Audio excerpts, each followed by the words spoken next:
Но на самом деле я, не раздумывая, согласился, потому что я знаю этот конкурс, я вижу его уровень и уверен, что в этом году это будет вообще превзойдем все ожидания.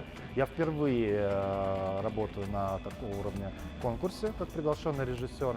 Был у меня опыт и свадебных постановок, и работы с очень известными дизайнерами, все, поэтому мне это очень интересно. Ну и тем более я люблю очень нашу родину, Уфу. Я 17 лет прожил в Петербурге, сейчас я большее количество времени нахожусь в Уфе, хотя и постоянно езжу в Петербург, и мне это действительно очень близко и интересно.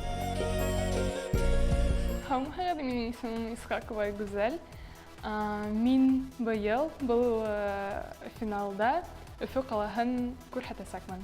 Ең алда мин Һылыукай конкурсын 5-нче класста белеп калдым. Үткәч, мин ала бирһә ошо конкурста катнашасакмын дип.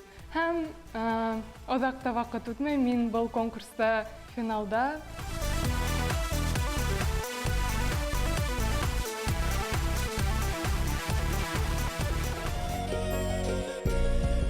Әлеге вакытта хәзер без конкурска әзерләнәбез. Бездә вокал, бәйүзәр һәм башка дәресләр үтәләр.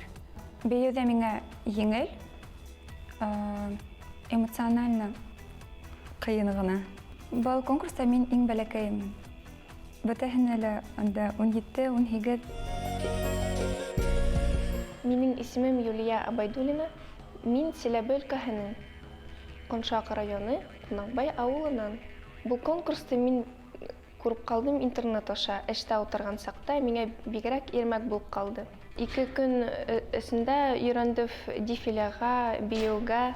Бұл биюде мин белмәгәйнем. Монда Уфага егәс өйрәндем. Авыррак булды, но өйрәнә баштардан бері. Шаһын дефиле булай йөрәй беләм. Но то, что мин бойга удынрак булгас, шуңа кабул туфли кийвергән булмаган. Мин Пермь каласы Һылыукай Гүзәл Назаргулова. Мин бу бәйгедә катнашуыма бик шатмын, чөнки үзем мин йыр белән шөгыльләнәм. Һәм беренче этапта йырладым, Ашхабад йырын. Һәм хәзер иң күбе миңа йыр дәресләре ошый. Зилия Бахтиева белән очрашу, аралашу үзе бер бәхет. Моңа хәтле бию белән шөгыльләнгәнем юк. Хәзер башкорт биюен өйрәнәм.